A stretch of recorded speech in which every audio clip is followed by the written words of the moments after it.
नमस्कार, मैं हूँ रानू शर्मा। आप देख रहे तहलका भारत। मध्य प्रदेश में वापस से सत्ता वापसी के लिए बीजेपी हर वह फार्मूले को ट्राई कर रही है जिसे लेकर कहीं संशय है तो कहीं कॉन्फिडेंस। यही वजह है कि 3 केंद्रीय मंत्रियों सहित 7 सांसदों को मैदान में उतारा है, जिसके बाद चर्चा तेज हो गई है कि सांसदों को विधायकी चुनाव के लिए मैदान में उतारना कोई मास्टर स्ट्रोक है या फिर हार का डर। तो आपको बता दें कि भाजपा ने मध्य प्रदेश में 8 बड़े नेताओं को टिकट दिया है। वह आखिर परेशान क्यों है और उनकी सीट का समीकरण कितना कठिन है।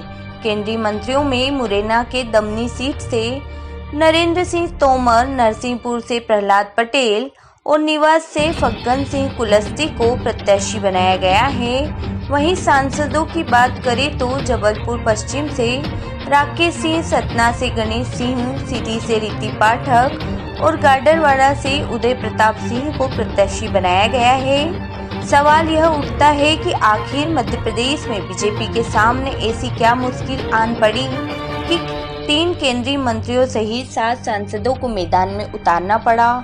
तो इसके पीछे बीजेपी की हर हाल में जीतने की रणनीति बताई जा रही है। जिन 7 सीटों पर 3 केंद्रीय मंत्री समेत 7 सांसदों को विधानसभा चुनाव लड़ाने का फैसला लिया गया है, उसमें कई सीटें बीजेपी की कमजोर कड़ी रही है। तो आइए आपको सिलसिलेवार तरीके से समझा देते हैं। केंद्रीय कृषि मंत्री नरेंद्र सिंह तोमर दिमनी सीट, मुरैना जिले के दमनी सीट केंद्रीय कृषि मंत्री नरेंद्र सिंह तोमर को टिकट मिला है।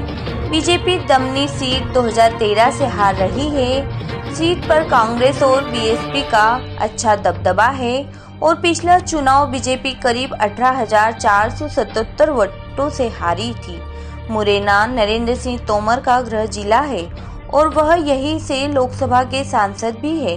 केंद्रीय मंत्री फग्गन सिंह निवास सीट बीजेपी ने केंद्रीय मंत्री और आदिवासियों के बड़े नेता फग्गन सिंह कुलस्ते को मंडला जिले के निवास सीट से उतारा है। मंडला जिले के निवास विधानसभा सीट आदिवासियों के लिए आरक्षित है।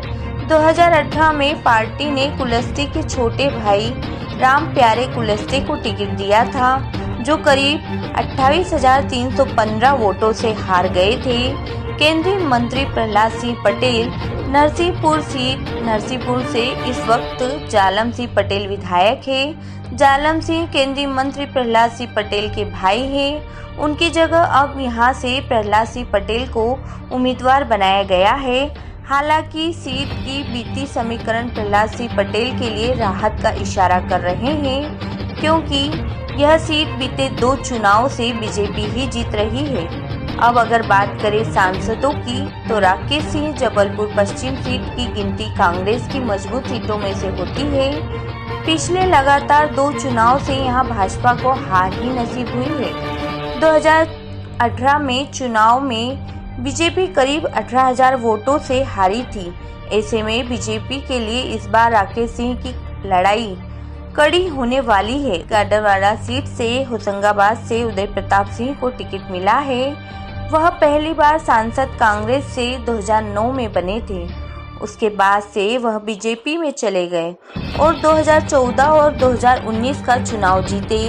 2018 विधानसभा चुनाव बीजेपी को यहां पर करीब 15,363 वोटों से हार मिली थी। बीजेपी ने सीधी विधानसभा से सांसद रीति पाठक को चुनावी मैदान में उतारा है। सीधी में 3 विधानसभा सीटें आती है। 2018 में इनमें से 2 सीटों पर जीत हासिल की थी, जबकि एक सीट कांग्रेस के खाते में चली गई थी। लेकिन इस बार लगातार 2008 से भाजपा विधायक रहे केदारनाथ शुक्ला का टिकट काट दिया गया है। इसके बाद वह पार्टी से काफी ज्यादा नाराज चल रहे हैं। गणेश सिंह सतना सीट से प्रत्याशी बनाए गए हैं। इससे नाराज स्थानीय नेता शिवा चतुर्वेदी ने पार्टी छोड़कर निर्दलीय चुनाव लड़ने के संकेत दिए हैं। यह सीट फिलहाल में कांग्रेस के कब्जे में है। यहां से कांग्रेस के सिद्धार्थ कुशवाहा विधायक हैं। साल 2018 में सिद्धार्थ कुशवाहा ने 3 बार के विधायक बीजेपी के शंकर लाल तिवारी को करीब 12,000 वोटों से हराया था। 3 केंद्रीय मंत्री और 7 सांसदों को मैदान में उतारने के पीछे कहा यह भी जा रहा है कि बीजेपी इन नेताओं के जरिए कांग्रेस के किले में सेंध मार रही है, कमजोर सीट पर मजबूत पकड़ बनाने की कोशिश में है। ऐसे ही खास खबरें देखने के लिए जुड़े रहिए तहलका भारत के साथ। चैनल को लाइक करें, सब्सक्राइब करें।